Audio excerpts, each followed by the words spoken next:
have never worked with game in my life. Tourtière, it's pie related. I can make a pie crust just by feeling the dough, but it's the meat filling that's really bothering me.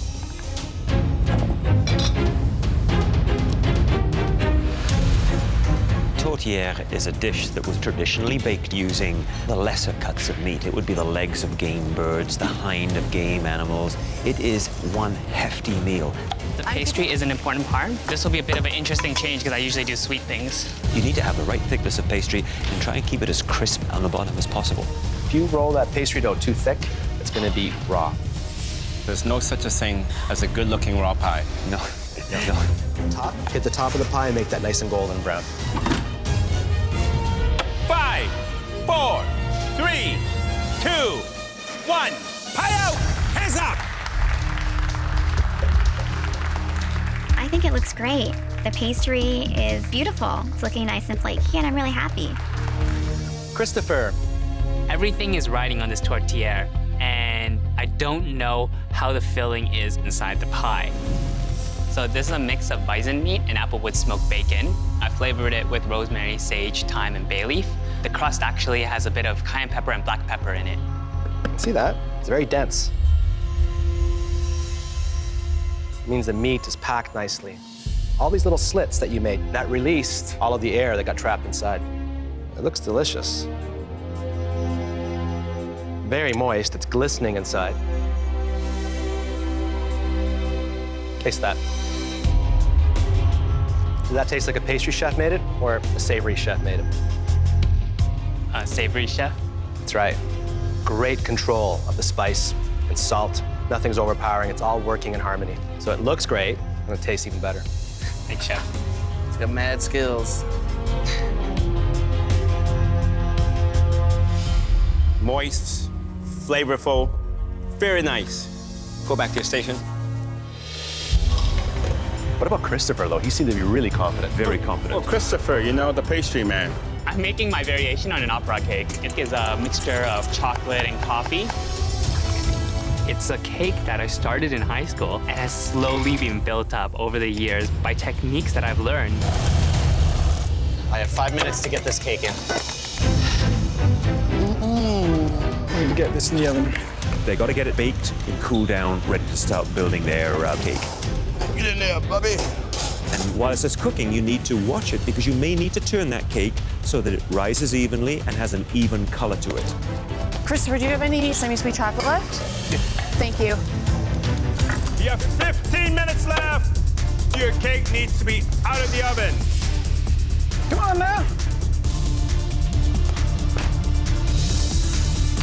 Oh, take a look at Michael's cake. Michael's cake is bluer than your hair. Nothing is bluer than my hair. Oh, I'm gooey in the middle. You gotta remember, you gotta cut that cake into a perfect 4 layers. Hi there, Christopher. Hello, chef. That's a beautiful technique there. Where did you learn that? Years and years of experience. What else are you going to do now to finish the decoration on this cake? Chocolate curls. And you're tempering the chocolate to get the curls? That's right, because otherwise they won't have big, nice curls. Wow, that's amazing. I'll let you carry on. Thank you, chef.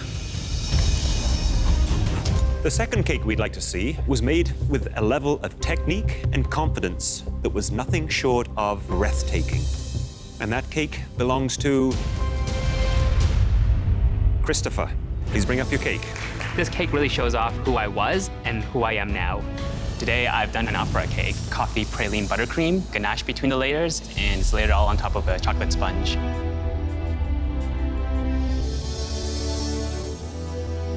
Wow.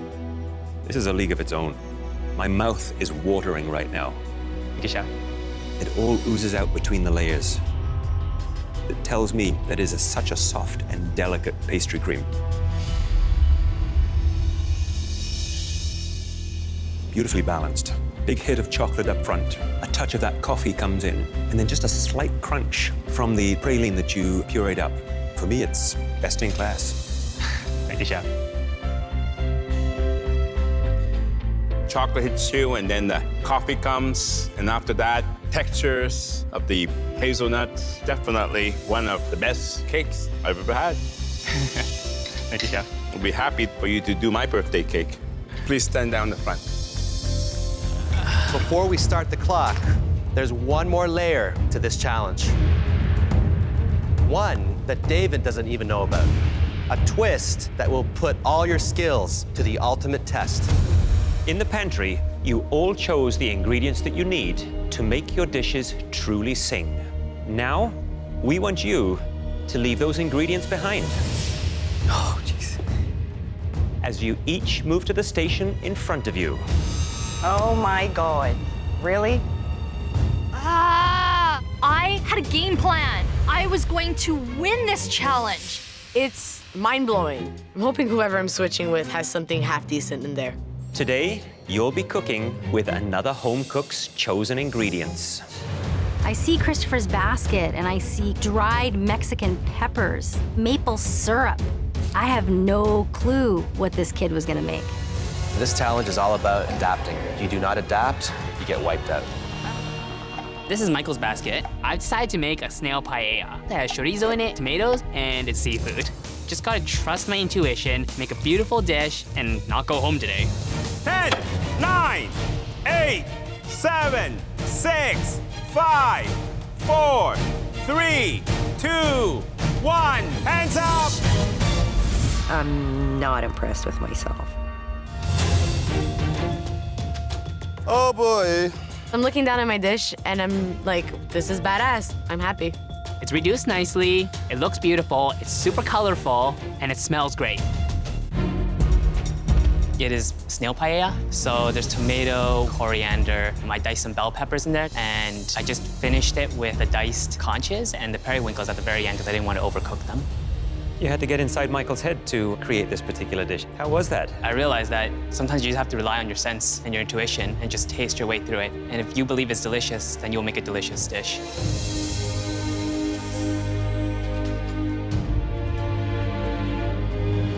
That is big and bold and flavorful. I get a touch of heat. There's a twinkle of that seafood, the sweetness of it. Really, very, very well done. Thank you, Chef.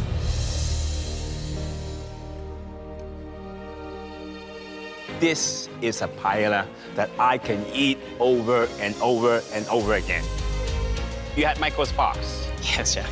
I mean, he laid the blueprint for this dish. I think you may have to thank Michael by buying him a beer. Well done. Thank you, Chef. 1, 2, 3, lift. Okay.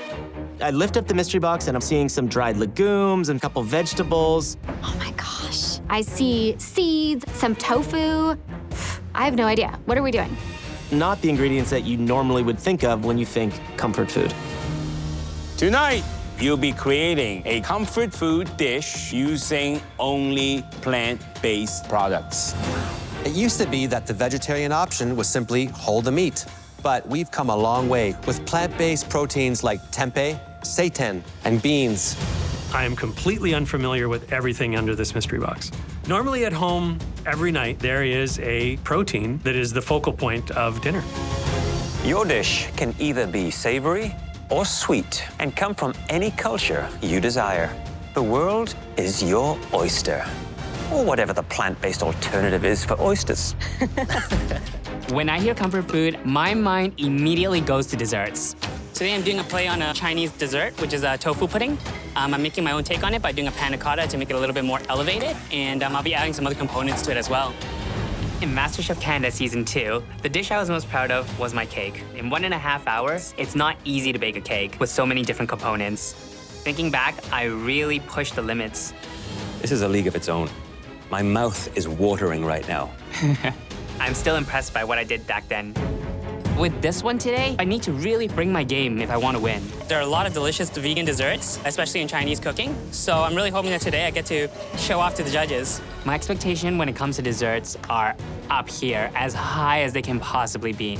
As a pastry person, I have to be extra innovative. I need to be doing things that judges wouldn't expect. I'm doing a lot of components today. I'm going to be doing 5 different components, so I really got to get serious and get my game face on if I want to win today. I have won nothing so far, so winning today means everything. I'm really confident in my abilities, so I'm not gonna be playing it safe when it comes to dessert. There are little tricks that you can use, especially in modern pastry, that can make a product that's seemingly not vegan into a vegan product. Traditionally, I use agar-agar to make a vegan panna cotta. However, agar-agar can give you a very crispy, almost brittle gel, so I want to soften it a little bit. So today I'm actually using 2 seaweed-based gels. By combining them together, you can get a panna cotta that has a better mouthfeel than just using all agar. You know, I like the ambition, but I'm not so sure that the panna cotta is going to set in time. He doesn't have much time left. May, surprisingly, is also making dessert.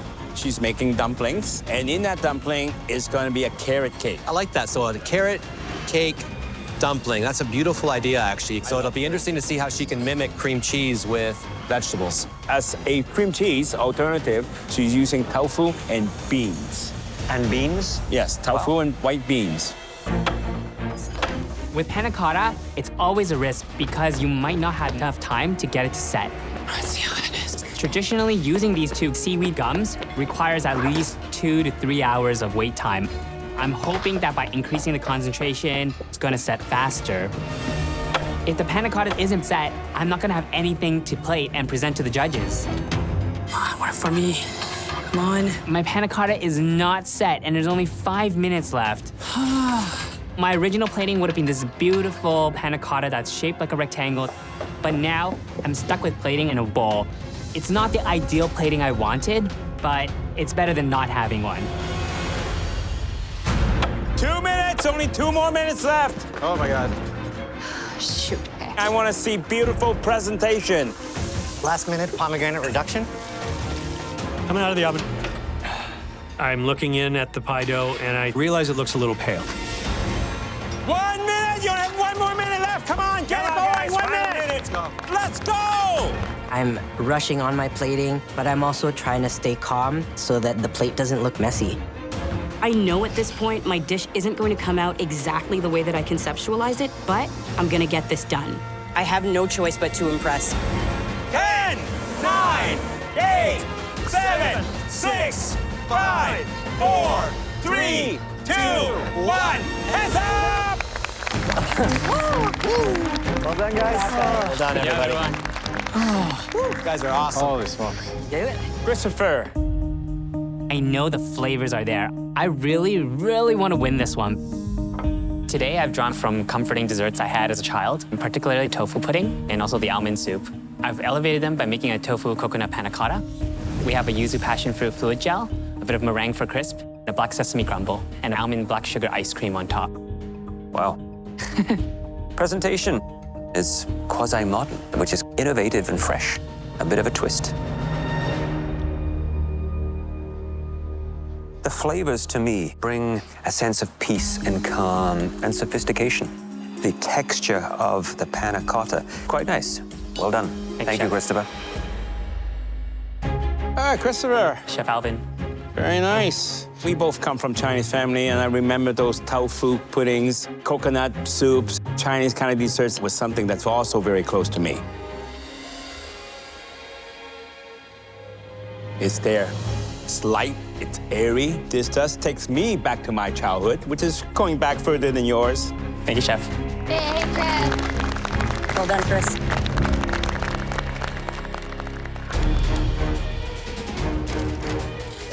I am making dessert, which is way outside my comfort zone. So I chose the pomelo and the mandolin. I feel good about the pomelo. It's kind of like grapefruit, a little bit like an orange. The pomelo is gonna be the base flavor for everything, and the mandolin is gonna be used for a lot of the garnishing. I'm doing a pomelo puff, so pomelo curd, it's gonna do a coconut crumb on top. We are going fast and hard on this one, but we are baking. You know, I can't believe it. Andy is going for dessert one more time. I personally think there's a little bit of a feud between he and Christopher. If it's going to be the battle of dessert, Christopher is going to give Andy a run for his money. I chose Pandan and siphon. I took Pandan because it's a childhood comfort flavor of mine. Pandan is a really subtle flavor. It's a little bit grassy, a little bit herbal, but it's got this very rich, creamy, robust flavor. Today, I'm doing a bit of a tropical dessert. It's gonna be a plated dessert. I'm making a Pandan forest with Pandan espuma. Espuma is a foamed, warm component. And I'm also gonna be doing a Pandan micro sponge with a siphon. When Andrew won with a dessert last week, I really wanted to bring my dessert game this week. It is something a little bit different, and I hope the judges will be impressed.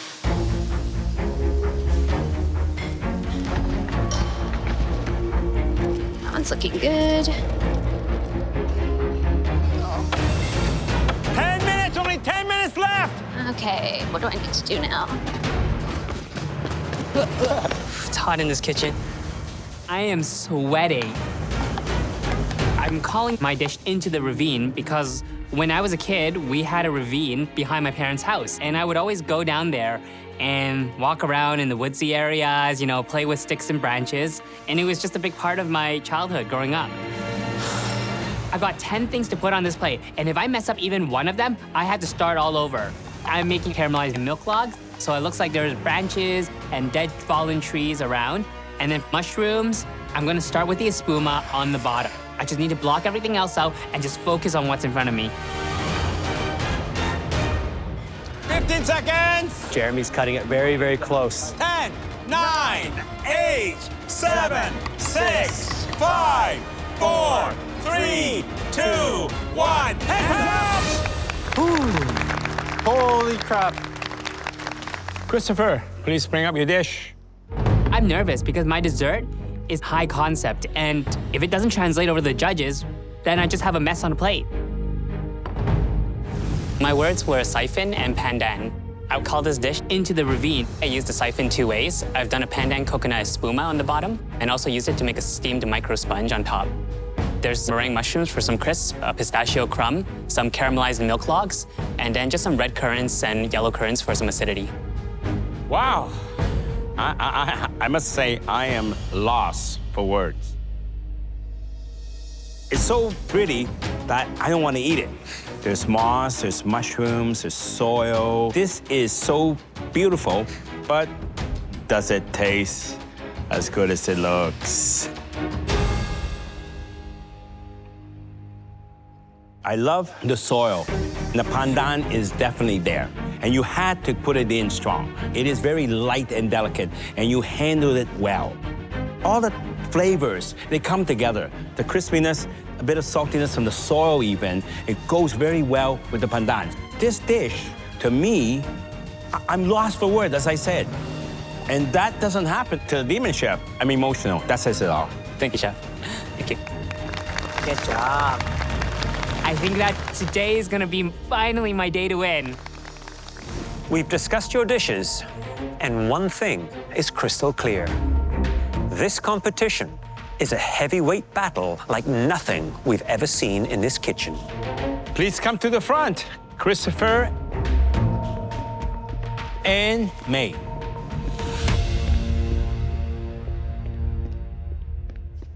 Christopher, Yes, Chef. you came into this season with a reputation for your sweets. Then last week, you had to watch Andrew beat you at your own game. Well, let me tell you, your dessert tonight threw down the gauntlet. And May, we were so impressed by the way that you have tapped into your roots this season. And tonight, that resulted in your best dish ever. Thank you very much. The depth of flavor that you managed to achieve in just an hour is nothing short of amazing. So, how do we pick between them? How? I tell ya, we do not. We're calling it a dead heat for the best of the night. You both deserve to join Andrew in the gallery. Good job. That's me. It feels pretty awesome, honestly. This win means that I belong here and I am a contender for that title. Congrats. Today, I'm going right back to my roots. I'm gonna go all baking because I think that's the real root of desserts. I'm taking the idea of an Asian banana split and fusing it together with the French dessert, Saint Honore gâteau. It has these little profiteroles on top filled with pastry cream, and in the base, you can use a puff pastry, but you can also use a tart. I've never made a Saint Honore cake in 75 minutes of my life. Usually, it takes half a day to make all the components, but I'm taking the risk by making small portions of each component. Oh my God, this. Stop! Pause your cooking. Oh no. Time for the twist. There are a lot of different flavors going on in your desserts, and we're a little worried it's going to cause chaos for our palates. We want each of you to make us a palate cleanser, like a sorbet or a granita. Come on! We're making a full dessert here. There's a lot going on. Give us a break. You have 1 hour left to do it. Starting now. Palate cleanser. Okay. Seriously, guys, what are you doing to them? This twist? Too much, too much. Raising the bar, it's what we like to do. I'm really not happy about this twist. I planned out all of my time without any extra, and now I gotta do this? This palate cleanser twist might send me home. This whole season, I've been getting tossed around in the dessert competition. I lost to Andrew on the plant-based challenge. Last week, I was voted to have the worst dish out of everybody. None of the flavors really worked for me. It's just punching you in the face with truffle. It feels kind of like two different things on a plate. It's a little confusing. I felt like I really poured my soul and my heart into my dish, and to be ranked the worst really hurt. So today, I'm really gonna show everybody what I'm capable of. I'm baking these choux pastry with what we call cracklin, which is like a cookie on top, to get a nice crispy surface. The pressure is on. I need to execute because I am a professional baker.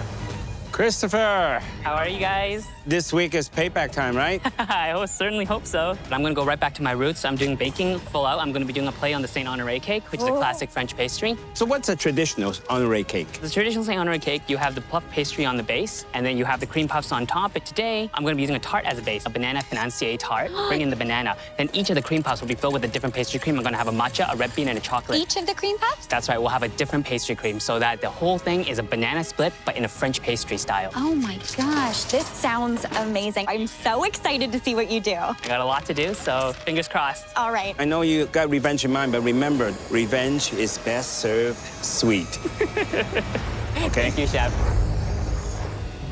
15 minutes, only 15 minutes left. I am panicking at this point. I haven't even started my palate cleanser. So I'm throwing together something that I would want in the moment. And I would like a nice, refreshing cocktail right now. I'm gonna make a play on one of my favorite popsicles from when I was a kid by taking blood orange, combining it with yuzu and apple juice, and then just doing a little bit of limoncello cream around the side. Come on. I'm squeezing these oranges, trying to think of what I need to get in the freezer next, what needs to be finished, how much stuff I still have left to do. My sponge isn't ready yet. My cream puffs aren't even filled yet. I don't know if I'm gonna finish this. I'm scared at this point. I'm not just panicked, I'm scared. I am genuinely worried that I'm gonna be going home today. Okay. I honestly do not know how Christopher's gonna get this done. It's a very ambitious cake to do in an hour. There are so many components to it. I could see panic setting in there big time. But if anybody can, it's him. I gotta make sure all the flavors are good. I have to bake my financier sponge in a little ramekin, so it'll be just the right size for my tart. But my sponge is still a little bit warm at this point because I didn't even have enough time to cool it. It's too hot. I'm just chilling my cake so I can put it into my tart. I just don't want it to be too hot so it melts the cream. But I'm really working right down to the last second here. 2 minutes, only 2 more minutes left. Actually, if you're not plating, you're in deep trouble. 2 more minutes. Should be good. This is crazy. Oh my gosh. this one's a nail biter. This glaze looks really nice. I just need to make sure the plating is elevated. Last minute. Come on, let's go. Last minute, everything on. Go, come on, Christopher. Don't forget that palate cleanser. Don't love it. 30 seconds, only 30 seconds left. Come on. Come on, guys. Come on, Push, push, push. That's that lemon. 10, 9, 8, 7, 6, 5, 4, 3, 2, 1. Hands up. What a finish. Nicely done. Holy moly.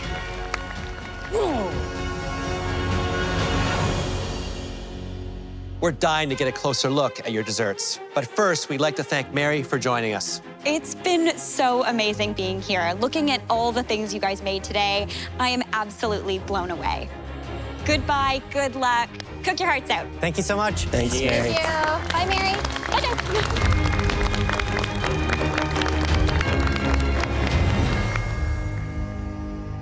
Christopher, please bring up your dessert and your palate cleanser. I'm very nervous. I took a huge risk, and I'm just wondering, is this enough? So today's inspiration comes from Eric Chong's Season 1 dessert, this Asian banana split. My palate cleanser is a frozen cocktail. It's a blood orange and yuzu sorbet. Around it is a little bit of limoncello cream. The cake I've done is the St. Honore gâteau, because when you think of banana split, you have the little balls of ice cream on top with banana underneath. And so I've done the cream puffs in 3 flavors, chocolate, red bean, and matcha, laying on top of a banana financier tart. Absolutely gorgeous. Wow, wow, and wow. Let me cleanse my palate first. That blood orange flavor, it's just amazing. And I'm hoping that that will be a perfect introduction to the Gâteau Saint-Honoré. Oh my goodness, look at that. Perfect execution of every detail.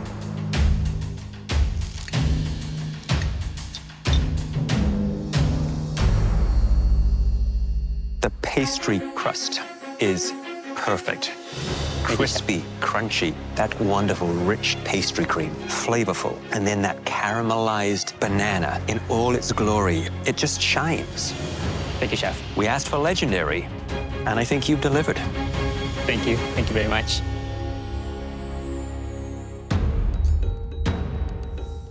It looks amazing. Wow. That sound.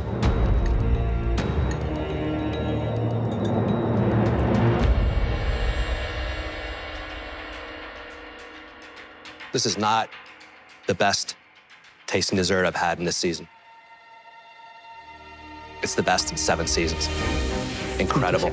Those flavors just pop out. I love how you took Eric Chong's finale dessert, reinvented it, twisted it, the matcha, the banana, the red bean. You've brought so many gifts to this kitchen. It's amazing.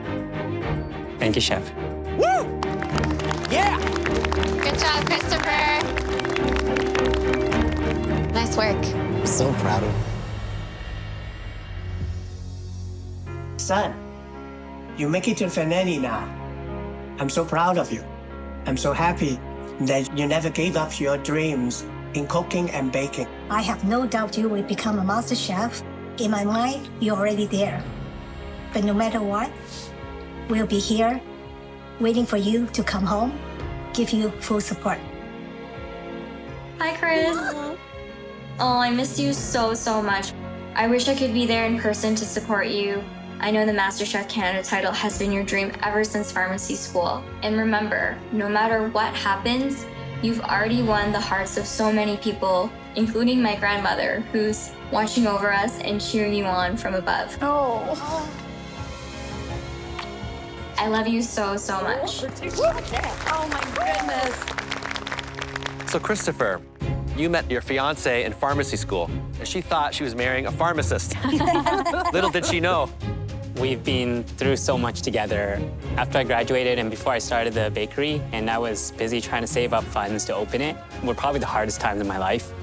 I would finish 16-hour shifts at the pharmacy, and I'd come home and I'd keep baking until 3 or 4 in the morning, and then I'd repeat it the next day, and she'd be up with me, helping me so I could finish orders, just so that, you know, we could make enough money.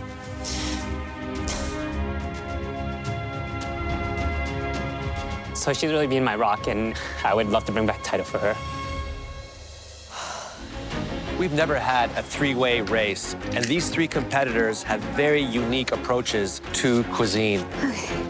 Taya has a reputation for great flavors, great plating. She loves to stick to Mexican flavors, and she does them exceptionally well. You know, Andy really shows tremendous resilience because he has probably had to work the hardest out of all of the cooks. He's cooked in almost every challenge. He keeps coming back, though, stronger, much faster, more experienced. That battle hardening could play to his advantage. Where's the shrimps? With Christopher, he's got an incredibly creative mind. Expect the unexpected has become the norm. For my appetizer, I'm making a spot prawn ceviche served with a Thai coconut soup ice cream, which is going to act as the soup of the ceviche. So as it melts, it keeps your ceviche cold.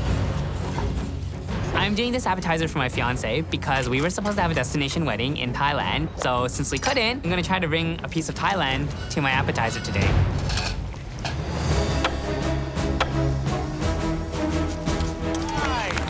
Keep it up, keep it up. Push, push, push. You got this, you got this. I look at my ice cream base, and it is just goop. I realized I added way too much thickener to it. I can't believe I made such a basic mistake.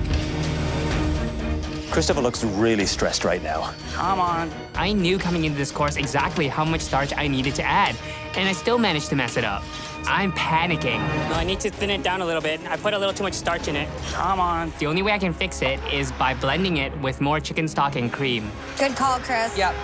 And then I'm going to try to fortify the flavor with some more fish sauce and lime juice, and hopefully that will save it. Yeah. Better? Yeah, much better. That looks better.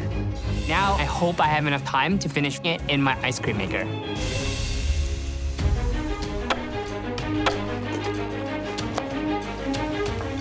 Cooking is not just a physical act, it's a mental act. There's so much pressure, especially when the stakes are so high.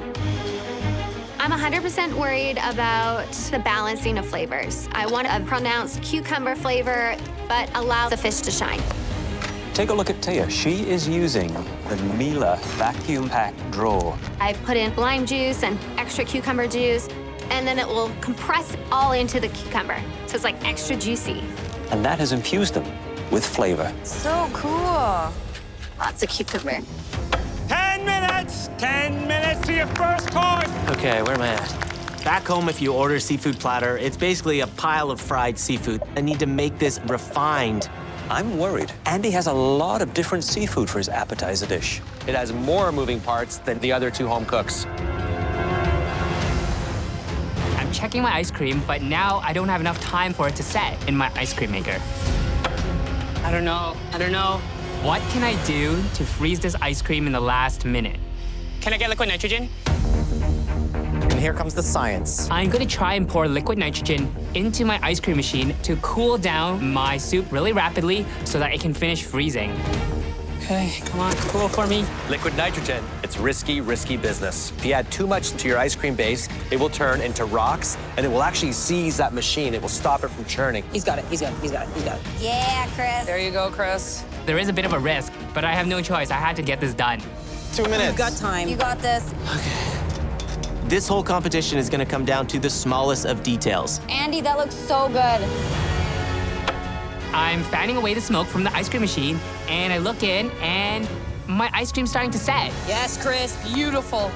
1 minute! You only have 1 more minute left. One more minute. Come on, guys. The final minute going. Final minute. 1 more minute. Come on, push it. 5, 4, 3, 2, 1. Servers are coming to pick your appetizers now. The judges will now head to a private room to taste all 3 appetizers. The first appetizer up for tasting is Christopher's spot prawn ceviche, marinated in calamansi and chili, and served with a tom kha ice cream. I like the plate. It's very colorful. The tom yum kai is going to melt and provide the dressing.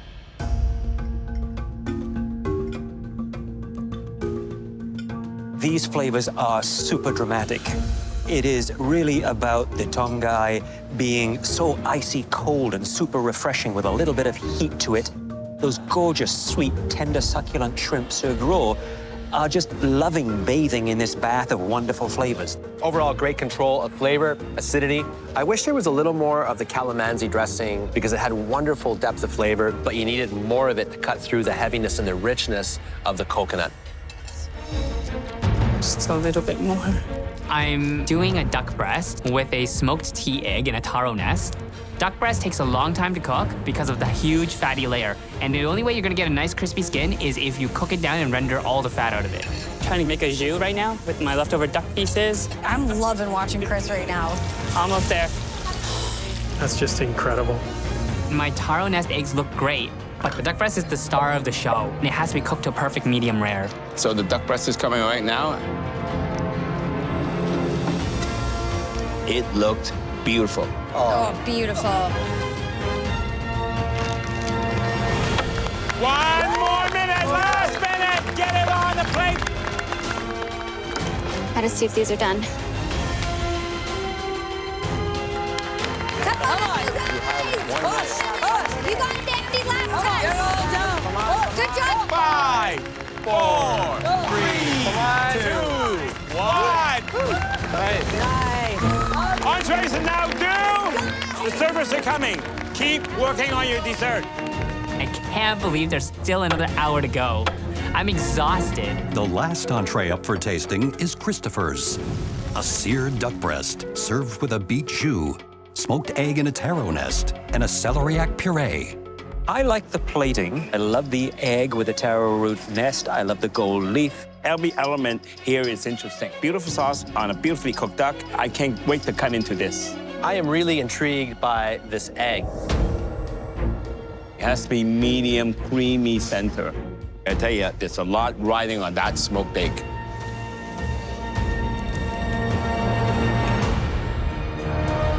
Hey, wow. Look at that. That is perfect.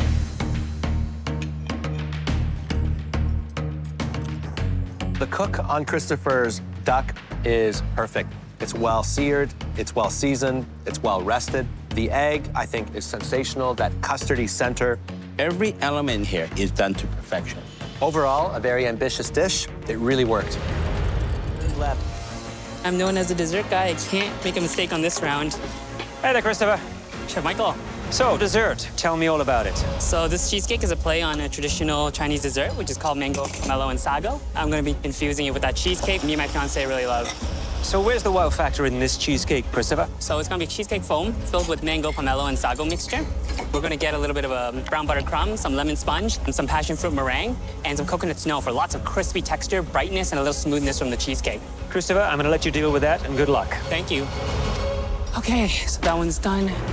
15 minutes left! Only 15 minutes left!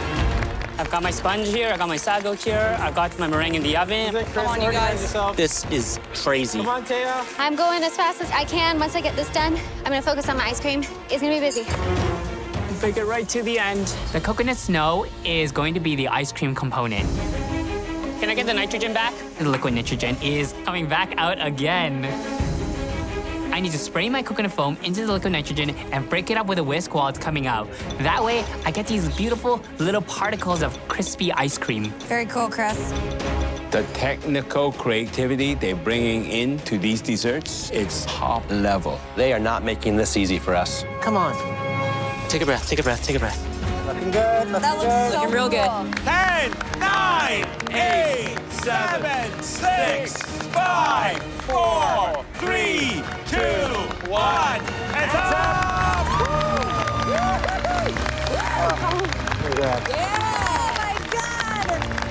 Oh, man. Oh, my God. You guys! I thought that having 3 dishes that I had laid out and planned would be a walk in the park, but man, my brain is mush. Christopher, what have you done for dessert? This is a play on a traditional Chinese dessert called mango, pomelo, and sago.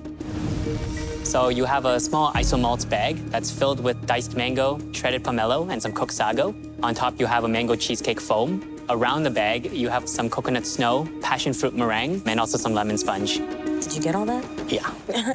I like the presentation. The colors, simple. You got the yellow, you got the green, you got the white from the snow, you got bits of textures in there. It's a neat little package.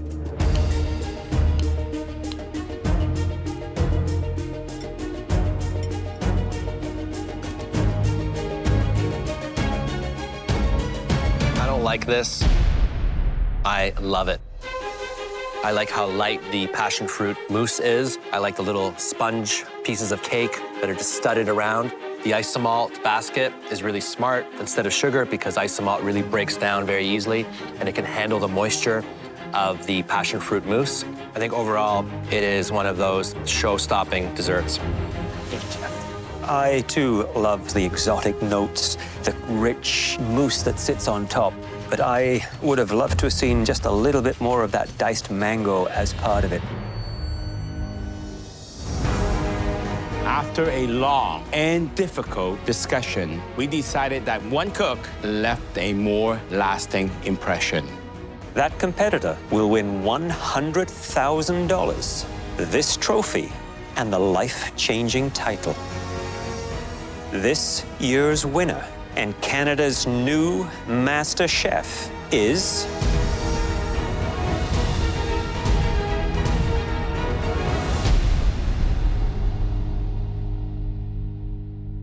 Christopher.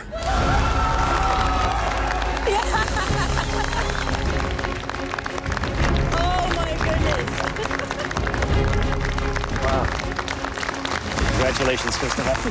I can't believe it. This is insane. I can't even describe it. It's a symbol of all the dedication, the sleepless nights, the countless hours that I put in chasing my food dream. There's no greater reward.